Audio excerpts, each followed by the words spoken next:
Hello and welcome to Absolute Bangers. I am your host, Chris the Nerd, and I'm really excited to be doing a second episode because based off of the number of views that the first episode got, this is missed.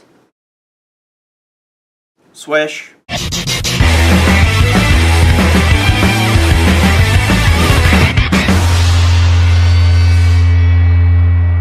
Let me throw a little scenario your way. Let's say you're driving down the street and on the side of the road you see a couch and you're like, I don't know, that could be some moth-ridden IKEA garbage. I'm not too sure about that there couch. But then again, I'm kind of in the mood for a new couch and people have been recommending new couches to me, so you know what, I think I will pick up that couch. And then you end up keeping it for a long time because it's a really sturdy, well-made couch. And you're just like, yeah. Anyway, on a completely unrelated note, I discovered Volbeat thanks to the Caps Locked Warrior, lead singer of Disturbed, David Draymond, who, and I'm paraphrasing, said, "Hey, you should check out Volbeat." Ooh-ah-ah-ah-ah. And it just so happened that that particular recommendation coincided with Volbeat's 6th album release, Seal the Deal, and Let's Boogie, which is what we're going to be talking about today. So let's take a look at my 3 favorite tracks from the album. Oh, here, Mary Jane Kelly. I think that a talented enough songwriter could write a song about just about anything. I don't think there's any subject matter that would be off limits for a catchy tune. And Volbeat has quite a few songs where if you were to listen to the plot synopsis of them, you'd go, huh? Or, eh? Or perhaps oi. I don't know how they indicate surprise in Denmark, and it's kind of a shame that I don't. I really should. I don't have much of an excuse. I recently found out I'm like 0.5% Scandinavian, which basically makes me a Viking conqueror. I should be celebrating Leif Erikson Day, Hinga-Dinga-Durgan. What was I talking about? Oh yeah, Jack the Ripper was a bad guy, and you can quote me on that. Put it up there with my other great quote, "The Nazis were bad." Most songs about Jack the Ripper or feature Jack the Ripper are predominantly about him in specific, sort of reveling in the brutality of his crimes to some degree. But this song by Volbeat is actually about the one-off villain from Soul Eater. Why does he always relate stuff to anime? Don't worry, I'll be hanging out by the trash cans later, where I belong. In actuality, the song Mary Jane Kelly by Volbeat is, as the name would imply, a tribute to Jack the Ripper's final victim, Mary Jane Kelly. I like to consider myself a history buff. I've watched a lot of documentaries on the Jack the Ripper case. My personal favorite, check it out if you can, is the one with Christopher Walken and Blue Oyster Cult. This guy is unfucking believable. Jack the Ripper appears in a lot of consumable media, and the reason for that is 1, the brutality of his crimes, and 2, the mystery surrounding his disappearance into the ether. And in a lot of those stories, be they fictional or non-fictional, they tend not to refer to his victims as anything other than, and this is going to sound crude, but meat sacks that amounted to nothing more than bloodstains on the cold cobblestone of Whitechapel. And once again, I don't say that to be crass, I say it because this song by Volbeat actually makes mention to that. She's been lonely and forgotten ever since. And I find that really interesting because we as consumers are to blame for that. Whenever a crime of any significance happens, we collectively want to go, ooh, what was the killer like? What's the killer's name? What's their story? What was their childhood like? What are they like as people? Shitty. Mary Jane Kelly by Volbeat is different. It wants you to know that she was a real person. She existed. She lived and died in a cruel world. It doesn't refer to her as if she was just some nighttime gutter prowler looking for a fix and ended up on the wrong side of history's knife. No, it wants you to know that Mary Jane Kelly was a person whose death was and is a tragedy.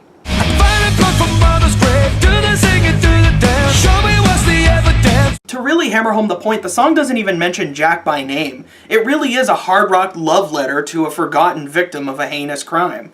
It's also an absolute banger with a killer guitar solo and some pretty solid instrumentation throughout. The only negative I could really say about it is its placement on the album is kind of weird because it's the follow-up to a basketball joke song. But I mean, other than that, it's really great.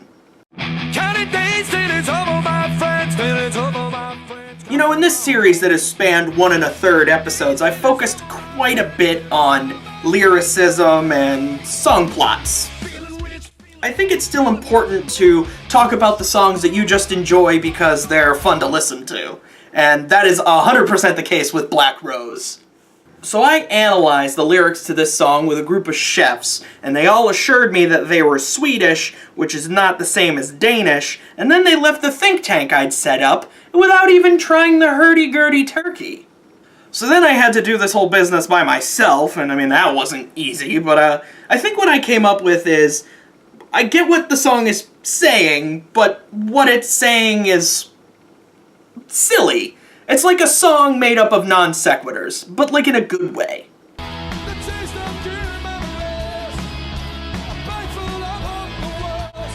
What kind of bag do you put hope in? Is it like a grocery bag, or do you have to pay an extra 50 cents for, like, paper? Now, in interviews, Volbeat's guitarist Rob Caggiano hasn't really spoken too much about the song's meaning. Instead, he focuses more on the fact that the album version of the song featured Danko Jones. Danko Jones. Hey kids, are you looking for some fresh Danko memes? So I'll admit, there are other songs on Seal the Deal and Let's Boogie that hold more significant meaning to me than Black Rose does. A good example is there was one time I was working at this job and then I got fired and I played the song Goodbye Forever because I'm not petty. The point with Black Rose is it's pure nonsense and I just like to sing along to it. How do you cook misery?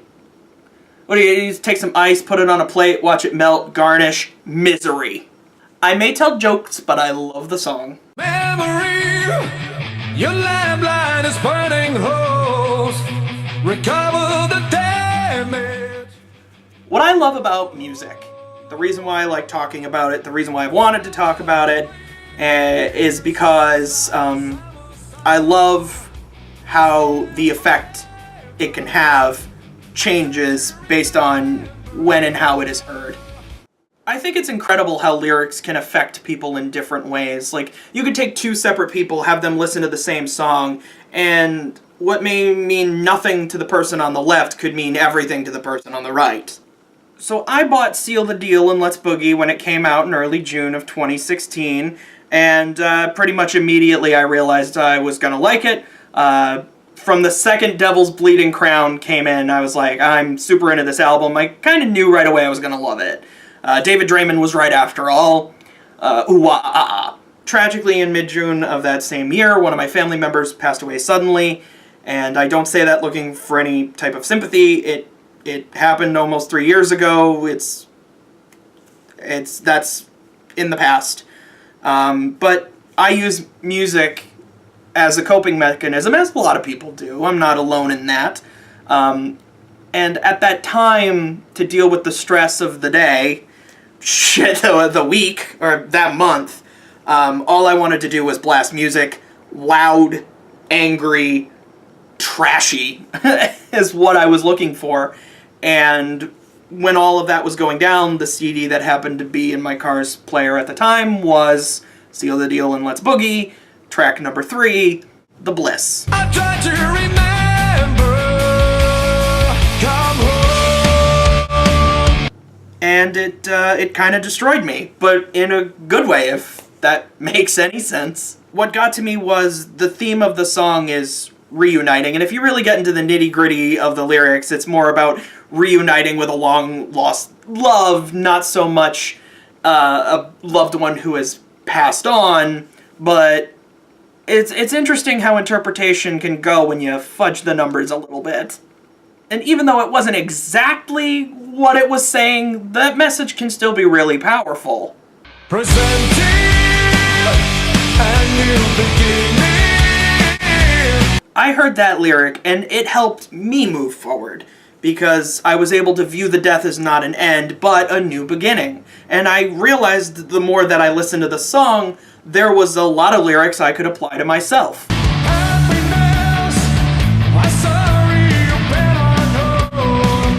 I think everything about this song is beautiful. The vocal work is incredible.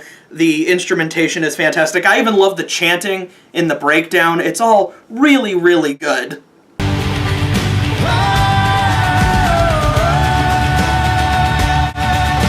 I've said before, I sing a lot in the car.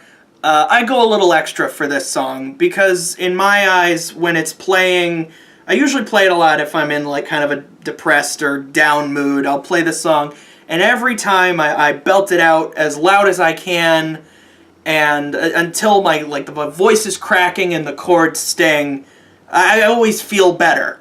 Always. There's a different version of this song called Volbeat, which is really, it's the same song, but the chorus is sung in Danish, and it features a guest vocalist, Johan Olsen, which is also really good. What a surprise. The vocals by Michael Poulsen are great, but having somebody different adds to the variety, and it helps if you want to look at it in a critical lens, but, you know, I like it regardless.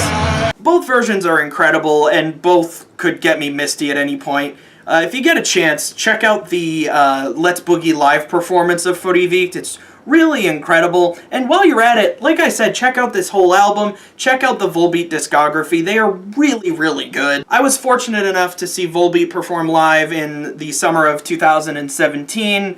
They were playing alongside Metallica, which was a great show in its own right. But they actually dedicated Goodbye Forever, if you'll remember a song I used at a petty jab at an employer that spurned me. They dedicated it to Chris Cornell, and it was really wonderful, and they're so good. Please, please more people, support this band. But those were my favorites, and right now I'm showing you the rest of the album, my favorites in order. And please remember that just because You Will Know ranks 13th doesn't mean I dislike it. I like all the songs on this album, which is why it is an absolute banger.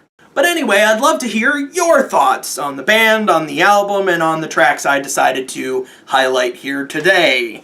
Support Volbeat through their official site, and you can support me on Twitter, Twitch, and Patreon, ChrisTheNerd92 for all of those things. So thanks for listening to all that ramble, and let me get real with you guys for a moment. And until next time, jag älskar dig. Ha det gott.